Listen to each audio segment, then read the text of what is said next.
And we are recording with Mr. Philip Hyland, and we are just talking about everything that's going on right now in the UK, and I guess as well as the United States and really the world. But before we jump into all of that, Mr. Hyland, real quick, please introduce yourself and tell everyone a little bit about yourself. My name's Philip Hyland.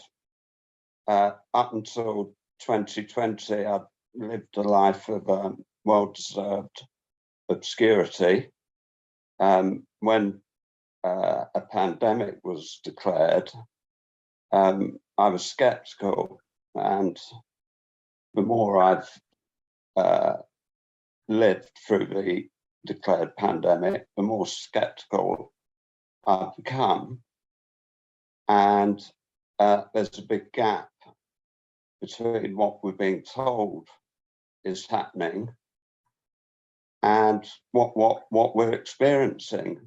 So that's why it's a great privilege to come on to this show, because this show attempts to establish what's actually happening on the ground, as opposed to what they tell us is happening, because they label anything they tell us is happening, they label anything different disinformation.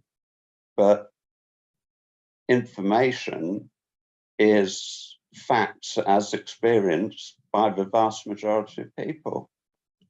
So that's why it's great to be able to speak to you. And yeah, I mean, that is kind of there's on one side, or I guess kind of an upside of all of this is there's never been a more clear delineation between what the states, what the party line is and what the people's line is. I mean, normally if it's North Korea or communist China or the Soviet Union, it was always very clear. But in the West, we've always had to be like, where's the government have their like slimy little fingers? Where, what's a narrative? What's propaganda? Now it's very clear. If it's disinformation, well, then it's genuine and it's organic and it's right. It might not be true, but it's organic and there's no one pushing and crafting and trying to sustain and defend the narrative. It's what's happening. It's not some fragile, like candle in the middle of a hurricane that you're protecting and everything else is misinformation, disinformation. Versus here is this eloquently crafted, this is what it is, censor everyone talking about anything that opposes it. So with that sort of what's happening on the ground, can you talk about your experiences? And I believe, not was it charges or accusations against Mr. Boris Johnson? What was it? I mean, we're in an interesting position, aren't we? Yes. Because the crime they want us to talk about is Boris Johnson having a few garden parties, which broke the rules. So he's going to ask his friend Cressida Dick, with whom he was at university, who also knows Ghislaine Maxwell, to investigate these rule breaks, breaches, having a party in his back garden. And they thought that was going to be sufficient. But no, really, because what the rule breach shows us is that they were telling us that there was a scary pandemic and criminalizing anyone who met in more than groups of two, but they didn't believe a word they were saying. They were telling us a pack of lies to control us. So that's the crime they don't want to investigate, which is the real crime. And the real crime is they've gone to war on the population by using psychology, propaganda, techniques to heighten a sense of fear, to enable them to control us. And then while so doing,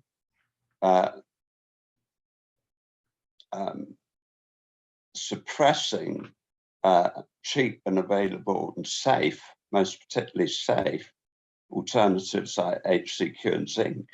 I'll come back to that, and ivermectin. They sort of did a hit job on those two, took out the competition to make way for this injection. And I'll give you the world exclusive. We actually managed to get hold of some vials of all of the SARS-CoV vaccines. And we had a former, very experienced murder squad detective who undertook a full chain of custody of the vials to get them tested in a very high-spec laboratory in the UK, with microscopes and video and everything. And you know what we found in the vials? They found graphene, they found carbon, and they found shards of glass. And this is what they found in the vials. So we've had to report that to the police. But that puts the police in a bit of a dilemma, because what we then have to work out is, do we live in a system where the authorities decide what laws get enforced, or do we live in a system where the rule of the law applies, we're all equal before the law, and it's a police officer's duty to act without fear and favour and arrest anyone they believe has been at best negligent in carrying out the duties, and that negligence has cost the lives of thousands of British citizens. Not only that, it's left, I mean, we've got two terrible cases of young women aged 30, one of whom's now infertile, and the other's got neurological problems. And they've been coerced into having that injection, which had no benefit to them, and left them with life-changing injuries. Now, how can that be right?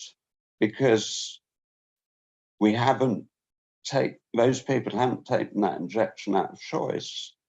They've taken it because the state, our government, have coerced people by taking away the right to travel, having vaccine passports, clamping down on anyone who hasn't had the injection, making people's jobs dependent on having the injection.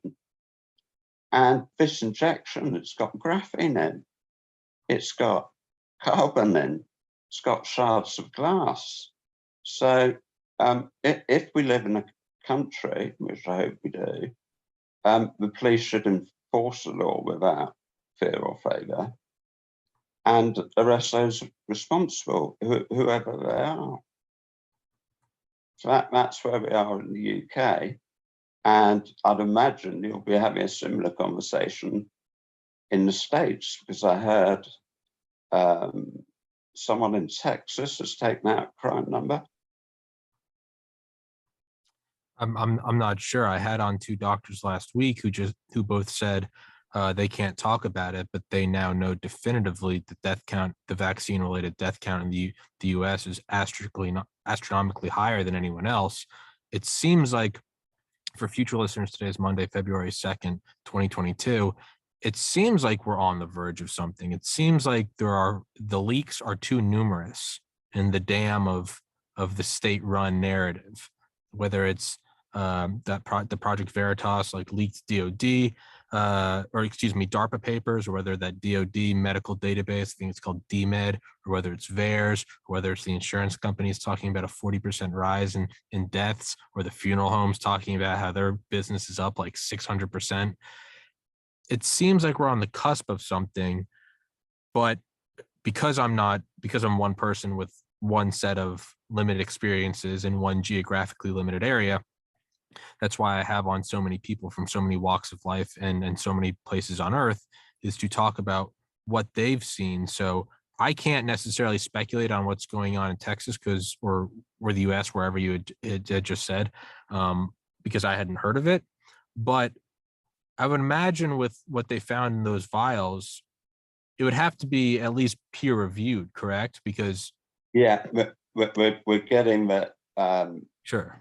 a summary report tomorrow, a 200-page report, hopefully by the end of the week, and then a peer-reviewed process as well by the end of the month.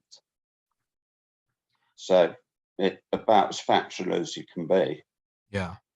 But probably labeled disinformation or something. Well, yeah, but everything is, whatever, doesn't matter. Who cares? Yeah, everything's But disinformation. that proves the point, doesn't it? It does. I got permanently banned from YouTube. That's a badge of honor. So if they say it's disinformation or misinformation or a conspiracy theorist, just smile and say thank you, because it's a badge of honor, right? If the Nazis say that you're disgusting, then that means you're probably not disgusting. Do you think that what we're seeing in the UK right now, do you think that this is a panic-induced damage control by Boris Johnson to sort of almost distract it? Like, hey, no more mandates, no more mask rules, just do whatever. Do you think that's what it is, to hide from something much bigger? Because like you said, and like what many physicians have said on this podcast, forcing through coercion a vaccine is obviously a violation of the Nuremberg Code, but there's a much bigger elephant in the room, and it's the suppression of existing alternative, generic, cheap, and safe drug use. But regardless of those two, do you think that's what we're seeing in the UK is right now? Forget about everything else. And the interesting thing is about that, sadly, is that suppression is a crime that England committed, because it happened in two ways. Firstly, with ivermectin, we had Dr. Tess Lawrie, independently, not funded by anyone, peer reviewing clinical scientific evidence and making a pretty much unequivocal recommendation that ivermectin should be used early and prophylactically. And so she made that independent recommendation, made it to the Prime Minister. Yet in Liverpool University, Dr. Andrew Hill was toing and froing, deciding whether or not to recommend ivermectin. And in a rather excruciating call he had with Dr. Tess Lawrie, he had to say that unfortunately he couldn't recommend ivermectin. And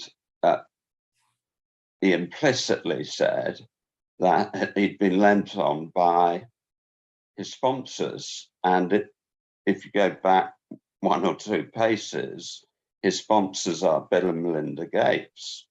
So then what happened is HMRA, rather than relying on, which is the equivalent of your FDA, rather than relying on Dr. Tess Lawrie, who's recommending a safe, effective, independently recommended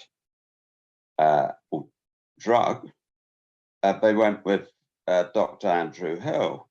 But the problem the MHRA have is that they were sponsored by Bill and Melinda Gates as well.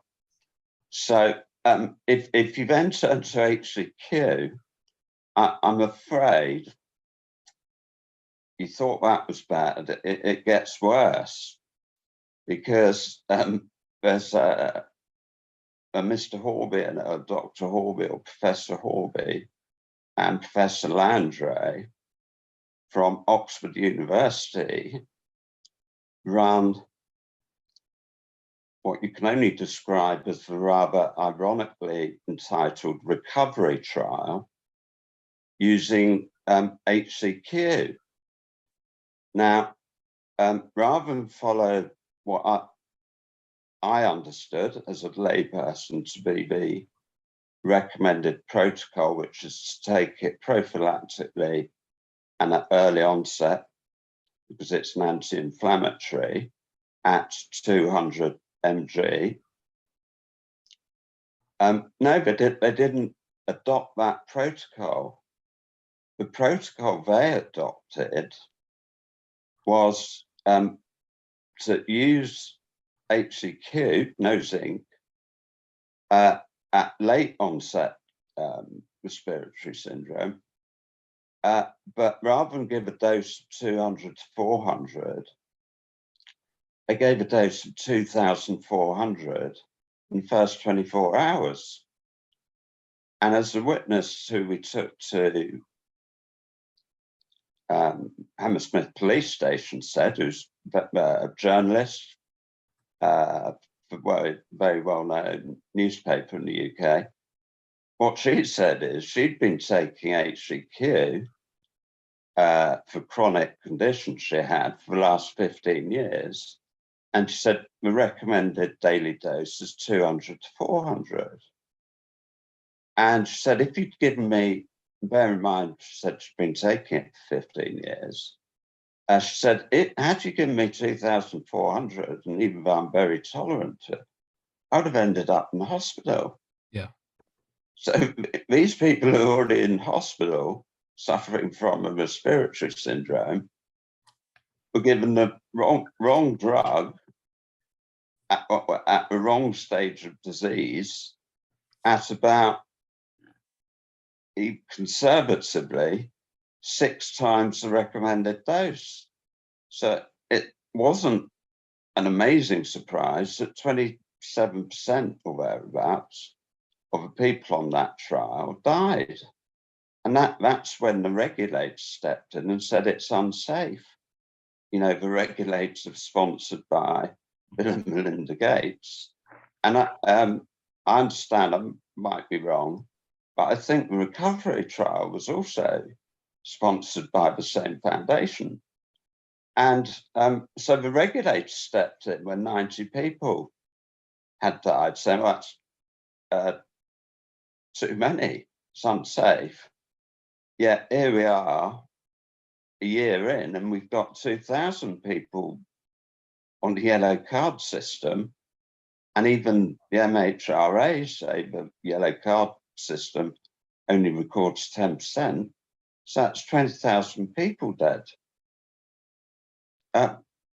With a vaccine that we now know has got graphene, shards of glass, carbon, and there's something else as well, which I can't remember.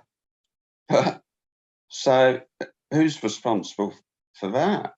Why were they so insistent we have it, to the point that they took away our freedoms for an illness where they exaggerated and inflated the risk by using the faulty PCR and LFT unreliable tests, and to top it off, applied clinical psychology to create really toxic division in society between the in-group, the masked, the vaccinated, the boosted, the socially distant, and the out-group is saying, what the hell is this all about? And they've called the out-group, the people who are looking on saying, let's have a look at the evidence for any of this stuff, lockdowns and the rest of it. They called the out-group the COVIDiots, they called them the COVID deniers, they called them anti-vaxxers, far right, but none of that was that wasn't dealing with what we were looking at, which was the evidence. And the evidence quite early on was that there's a wave of deaths in April 2020, and we'll come back to those. But then the things subsided by about May. And if we look at the deaths in April, we've got some evidence that midazolam was used in care homes, and a lot of people died. And we've got evidence to that effect with the police. And then if we flip that over, because HCQ and ivermectin weren't recommended, remdesivir was. But from what I'm hearing from your Dr. Brian Ardis, he was saying that remdesivir can bring about, toxins in all sorts of organs and bring on your death. So something bad's gone on, hasn't it? I've said this before, that as evil as it is, I would at least understand it as a money grab, because we've seen money grabs before, right? I mean, come on. I mean, going into Iraq for 9/11, Saddam had nothing to do with it. It was for oil. Like, we've seen this time and time again. We know we go into places because we want things there. I'm sure the next one will be something to do with rare earth minerals. We see China with the Belt and Road Initiative in Africa. We've seen this before. It doesn't make it any less evil, but at least you kind of get it, right? 2008 financial crisis. Like, yeah, the banksters are all, snakes. Like, okay, sure. It definitely is. It doesn't quite seem like it's worth the effort if this was just a money. I mean, it might be. It might just be a money grab. It might be a state of control with passports. Something's not right. It's I think there's a group of individuals who've got different motives. I think they all see it as an opportunity to make some money. I think that's just a given. And for some of them, it's an opportunity to control us. I'm sure for some of them, it's an opportunity to see how far they can tinker with our DNA and, all this stuff. I'm sure that must be in their thinking, without our consent, I hasten to add. I mean, I'm sure there's some people thinking it's a chance to work a few people down. And then when we look at what's happening with those people who've had 3 jabs, they're more ill with Omicron, or whatever they call the latest version, than the people who haven't had the vaccination. And that is, so it's got negative efficacy, but they're now also talking about people taking HIV tests. Yeah. So the implication is that the immune system has been degraded, so that people have got acquired immune deficiency syndrome. And that's something I think Professor Sushri Bhakti had warned about, because he said the mode of action of the mRNA injection targeted the wrong type of antibody. It's in his expert witness statement, which is at Hammersmith, but he said it, instead of targeting A, it targeted B, or the other way around. So he said that had the ability to weaken your immune system for when different infections were circulating, and made you more prone and susceptible. But that's been our experience, isn't it? Because the politicians are telling us these vaccines are safe and effective. We're seeing something different, but we're also seeing our politicians. I think Keir Starmer, who's been triple jabbed, I think he's had to self-isolate 6 times, and he's had COVID, or whatever, SARS-CoV 3 times. I think so. I mean, I can't say it's safe and effective yet. They're having self-isolate. None of it makes sense, does it? Could you go into more talking about the clinical psychology aspect of what they've been using? Yeah, I mean, it's just been. I wrote a blog on it called The Art of War, because they basically deployed a committee of clinical and psychologists and other sorts of psychologists. And in the meeting of about 23rd of March 2020, they said that we weren't frightened enough, so they had to use communication techniques that instilled fear into us. And that's what we've been doing ever since. So if you look at the way it's been communicated, all you hear is that so many people have got the infection, so many people in hospital, so many people have died. But that picture of a painting with all the bar charts and scary looking graphs isn't an accurate picture, because a case is only defined as a case by using the PCR test initially, which couldn't differentiate between live and dead infection. And critically, according to the manufacturer's own instructions, you couldn't rely on a test without a clinical diagnosis. And most people who are testing themselves were testing themselves at home, didn't go anywhere. In fact, the doctors were shut in England anyway, the GPs were shut. So none of the data they were relying on to scare us was reliable data, but they've manipulated it and basically consumed television time or program, TV. There's a lot of TV programming on SARS-CoV, you know, and so, and then it's the 3-word slogans: stay safe or stay at home, protect the NHS, all that stuff.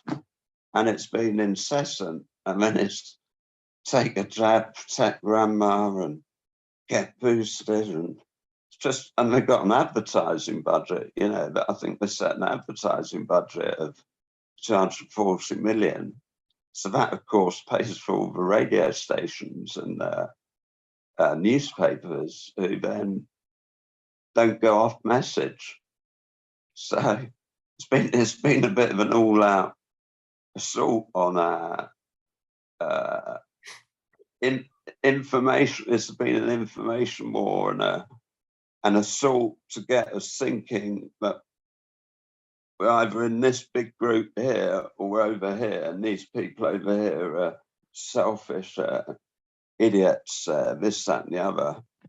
But that wasn't a nice thing to do, because people have suffered psychiatric harm because they sensed that something wasn't quite right, but they were made to feel that if they articulated their concerns, they were portrayed as an idiot, or someone who was selfish and someone who would kill granny. But that wasn't fair. So that's really toxic. I saw it happen in America as well. It's probably worse in America, in some states anyway. Yeah, a form of psychological abuse. You can't even voice your opinion. You can't even. That's it. You can't say, "Hey guys, I'm genuinely uncomfortable with this. If you want the vaccine, that's fine. I'm really not comfortable with this. I have some questions." And you're just told to shut up. You're a conspiracy theorist. You're spreading misinformation. You're killing individuals. And you're like, I just want to know what this thing is. And you can't even bring it up. Sorry, by the way, I wasn't looking at my phone earlier. I was pulling up your website. So because how I found you was sort of bringing the fight towards Boris Johnson. That's a friend that emailed me an article. Could you go into that more? So, well, there's a bit of I mean, you might not want to hear the background, but because the background's quite interesting, because I thought there was something wrong by about November 2020, and I wrote a blog called "It Is Our Government Acting Like a War Criminal?" And then I wrote a couple more saying about the psychological warfare. I was getting more and more disillusioned.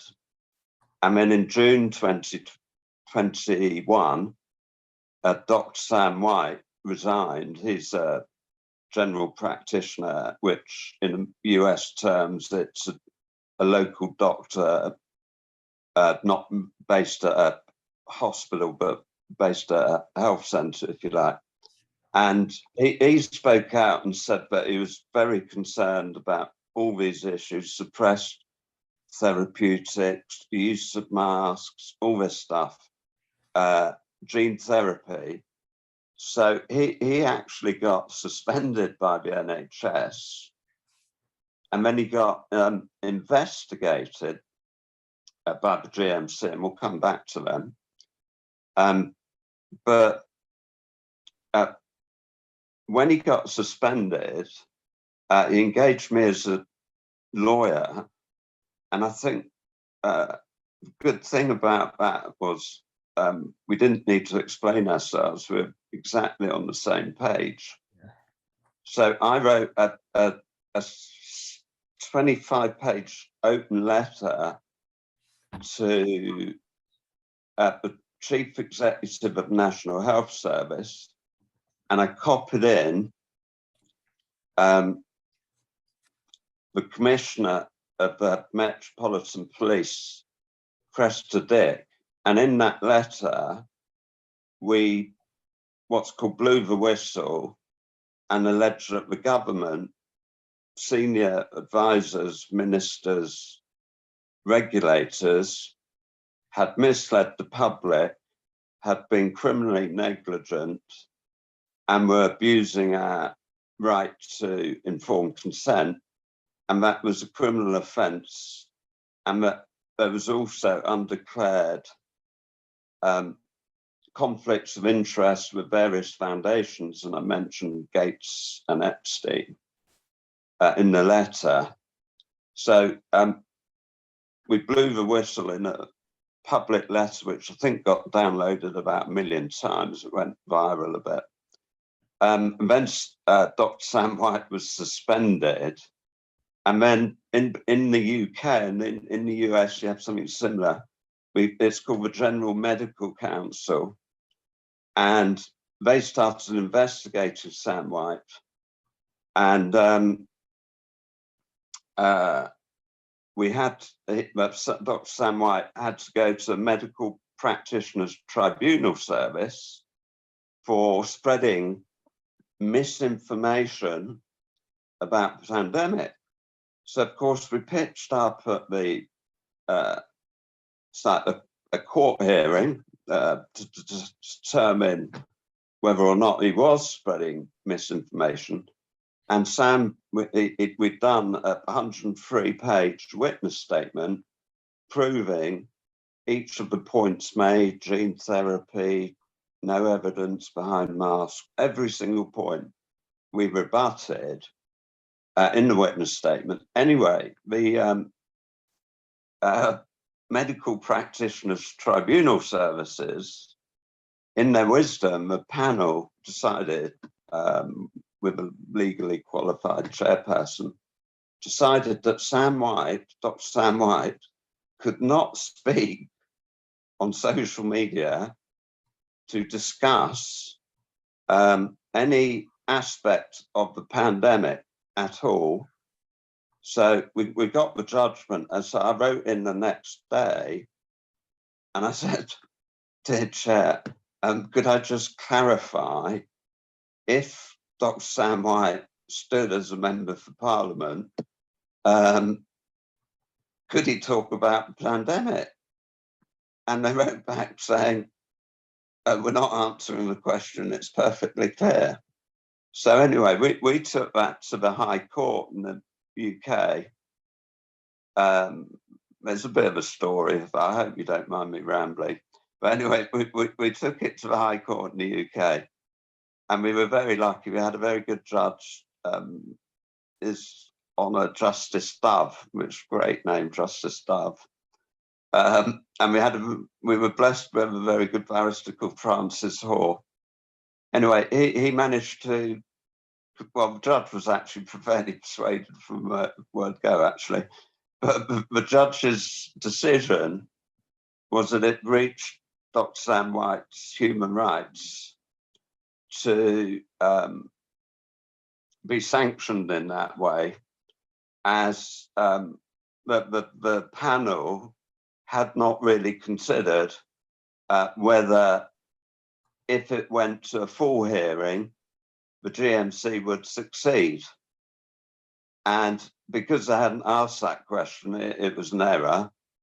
And the judge picked the best example. He said, well, there's no evidence for the use of face coverings, was the suggestion made by Dr. Sam White.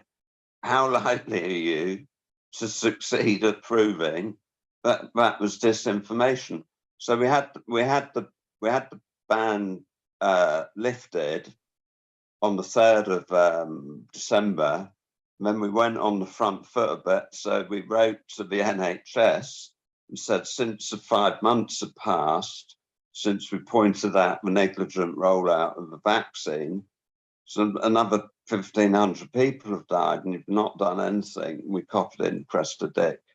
We also wrote to the GMC and said, you disciplined Sam White for telling the truth, but we've got a TB doctor, Dr. Hilary Jones, who's telling outright lies on television, and you're not taking any action on that, on him.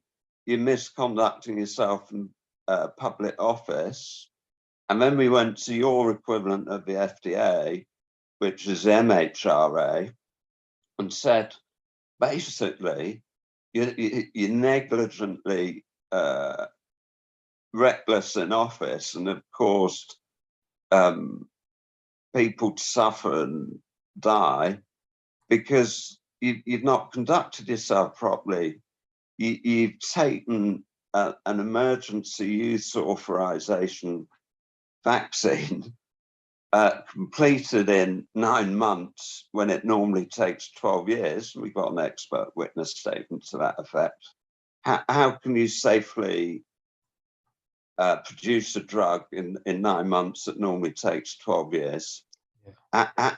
How can you rely on data where the RCT was unblinded early? How can you rely on the RCT in any event where, in order to get on one arm or the other arm, you had to have a positive PCR test with all of that entails? And the regulators just taken it on board, just not considered HCQ, not considered ivermectin. She's not looked at remdesivir and midazolam, and a lot of people are suffering. So we decided that was enough evidence to take to the police, and you'll be glad to hear we got such fantastic support from you guys in the States. We had Dr. Peter McCullough, he did a statement. Dr. Brian Ardis did a statement. Dr. Pierre Corey did a statement. Dr. Urso did a statement. Just, Peter McCullough, the all-time greats over there, they all gave a statement. And then, of course, we had Sucharit Bhakti and Professor Bundia with pathology findings about the spike protein. They've given a statement. And then we're blessed because there's such the great thing about this is there's loads of people working behind the scenes who are really very talented and gifted. We've had some data analysts look at the VAERS data, and they've made some bulletproof findings, but they don't make happy reading. On the VAERS data, that this injection, SARS-CoV-2, has 91 times more deaths than the flu vaccine. Yeah. It looks to have 300 sent more spontaneous abortions and stillbirths. And then when you add in what Thomas Renz and Senator Johnson, you know, your terrific Department of Defense and wonderfully kept records, despite the attempts to manipulate allegedly, but the system was robust enough to produce some very strong, reliable, independent, trusted data, because I think people still have a trust in our military. I think that uniform still holds a lot of weight. I know when I go to court, I've got a former military officer. I know that the judge and the panel looks at that evidence very favorably normally. So people do have a lot of trust in the military. And that data verbalized by Thomas Renz to Senator Johnson was horrific. There's been 1,000% increase in neurological issues, 300% increase in stillbirths. I think it was 500% in myocarditis. The numbers were devastating. And I think we've got the American military to thank for producing such reliable, factual, it's information, isn't it? It's information people will rely on. Yeah. So I think what I'm finding is that countries are working well together at our sort of level, where we're helping one another, we're making contact, we're communicating with one another, we're sharing our expertise, we're telling you what's happening. And, you know, France were brilliant because Francois, run by Xavier, I can't remember his name, he really nailed the HCQ recovery trial. And he's got a lot of that on audio because he had one of the trial investigators, Professor Landry, on his show, and he's all on audio. I think he'd made something that Professor Landry had got muddled up with another drug and amoebic dysentery. Anyway, that's another story. So where was I going? All the data coming out from the DOD. Oh yeah, so yeah. Thank you for getting me back on track. Yeah, I was just off on one, wasn't I? So yeah, no. So every podcast, I do it every episode. Start trailing off. Yeah. It's keep me on tram lines. If I go off on guidelines, I'm all over the place. So no, I think within the ordinary person in both the United States, United Kingdom, the ordinary person on the street still holds the military in high regard.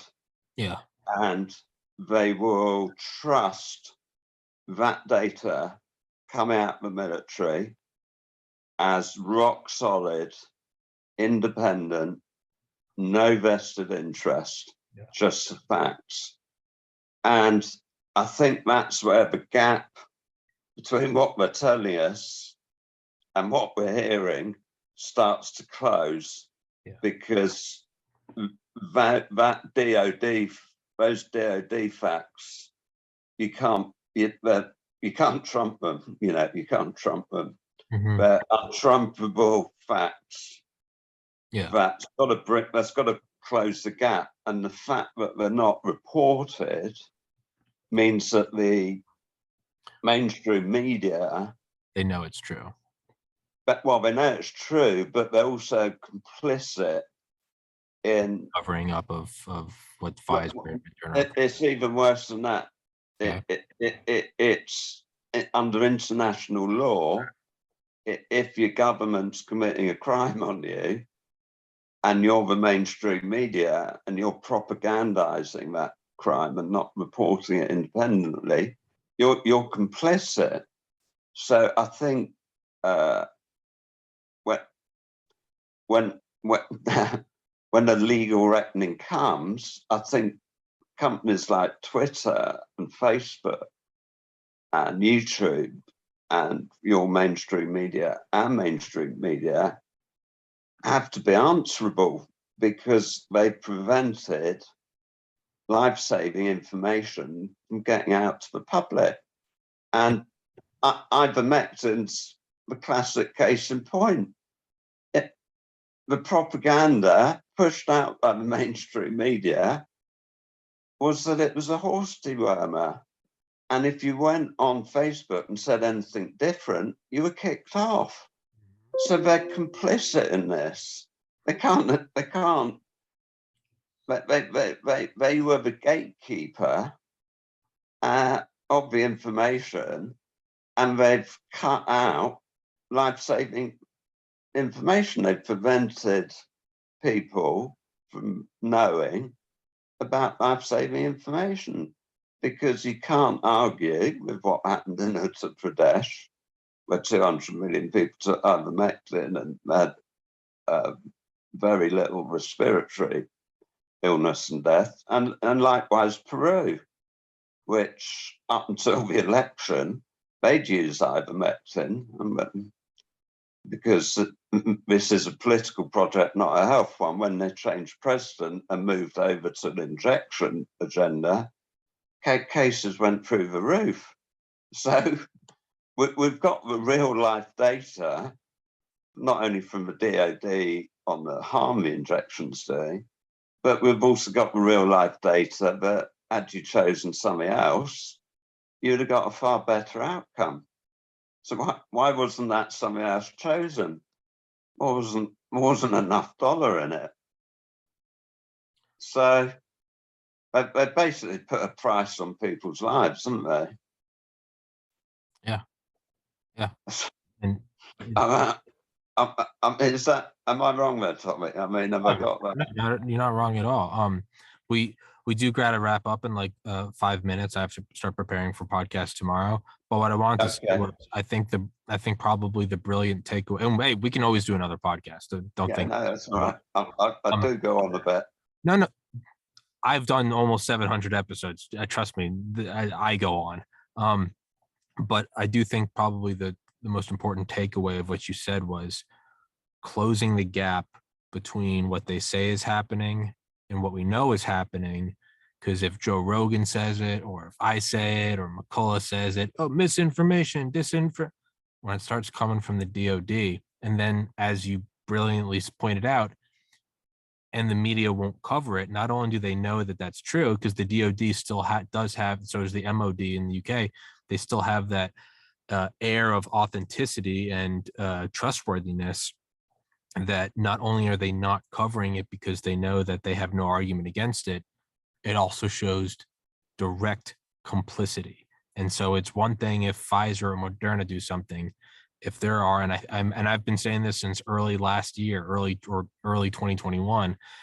I think one day, years or decades from now, we're gonna see the emails or the money trail between Pfizer, Moderna, AstraZeneca, Johnson & Johnson, and these huge media corporations that says, hey, stamp out. It's one thing to have an ad campaign pushing for your product. That's one thing.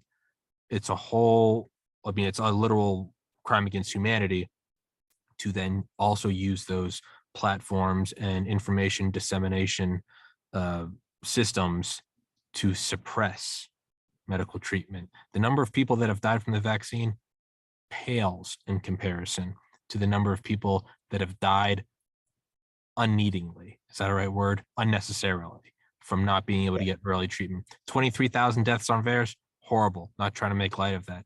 Dr. McCullough says 85%. Dr. Freed says 99% of all deaths from COVID were preventable. They were known to be preventable, and they were actively covered up. When you look at it from that point, it's millions. There are millions of deaths. We're looking at we're looking at something that for the next 80 years, people are going to say never again. And how did that happen? And we saw firsthand exactly how it did happen, very slowly and through psychology.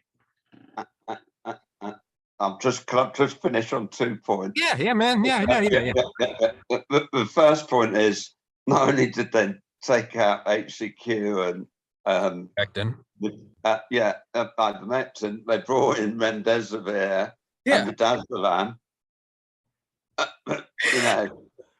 So, and then there's just one final gap, and if we close this one, Tommy, this could be quite a famous conversation, but the media want to talk about the Borisgate crime of parties. Partygate. A lot of the public want to talk about the crime number we put in at Hammersmith Police Station. And at the moment, if Cressida Dick resigns, I think we might close that gap down as well. I think that I've been saying this for 2 years, very slowly, but very surely, the truth will come out. It will all come out, and it's only going to accelerate as they start to realize that they're cornered. It's going to get faster because they're going to start turning on each other and selling each other out. Not unlike the Nazis in April and May 1945. Start selling each other out. Hey, man, he's a bad guy. Yeah. Operation Paperclip. Operation Paperclip by Annie Jacobson. Who got the ticket out? And Yep. They were. And are we still living out that operation? Yeah, Operation Paperclip by Annie Jacobson. They go and show just how quickly these guys started turning on each other. They'd each come in and be interviewed one by one, and then they'd be like, "By the way, I'm just saying that other guy, that guy's a Nazi." They would all say that. It takes a long time to get to that point, but once we get to it, accelerating. It's just going to go faster and faster and faster. Just one more then. Yeah, man. Yeah. Because it was mainly the American effort to get von Braun over from Germany into NASA and all this stuff. But typical Britain, we had an operation, and we called it Operation Dustbin. And it was like an offshoot of Operation Paperclip. It's in that book. And the 3 people we had as our agents on this operation to recruit German bioweapons experts. The 3 people we had, special agents over in France and Germany, recruiting the Nazi bioweapons experts. Well, we had Dennis Wheatley, who American viewers might not recognize, but he's a well-known Satanist novelist. We had Ian Fleming, who's James you just got to look at Chee Chee Bang Bang and think that child catcher's a bit weird. So also rumored to be in the same club. And then we had Alistair Crowley. Oh, Jesus. That was Britain's lineup to mop up the Nazis. That was the 18th. Yeah, so I mean, we sent out quite an A-team of. And then when you just look at the Bond movies in a whole different light, don't you? Yeah. They don't seem nearly as menacing. Yeah. But that, to me, that's the importance of doing these interviews, and that's the importance of people like you and McCullough and everyone in between. Is if we can all just do a little bit to try to push the truth out, we'll get there much quicker, and there will be justice, and more importantly, there will be the ceasing of these unnecessary deaths, which are still happening every day. Still happening. I'm having a woman on later this week on this podcast. Husband, perfectly healthy, died because their hospital was restricted from prescribing ivermectin hydroxychloroquine. She had to watch him die.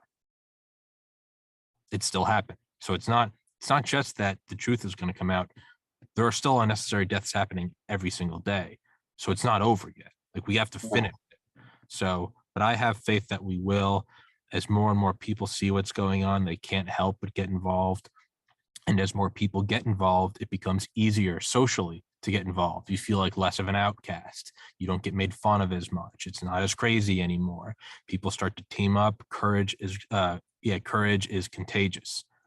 We will win this. This will be brought to light. I don't know in what way. I don't know on what timeline, but it's an inevitability. The sun will rise tomorrow. The truth will come out. And with that, I said we wrap this one up. I'll send you an email when it's up. I'd love to have you on again sometime, man. Okay, thank you very much. Thanks so much for having me. It's been a real honor. Thank you. Yeah, man. Thanks for coming on. Thanks for staying up. I know you're 5 hours ahead of me. I'm tired. It's 7. You must be exhausted. It's midnight. No, I'm all right. I'm ready to go again. All right. Good. That's the energy we need. With that, Mr. Philip Hyland, thank you so much, sir. God bless. Thank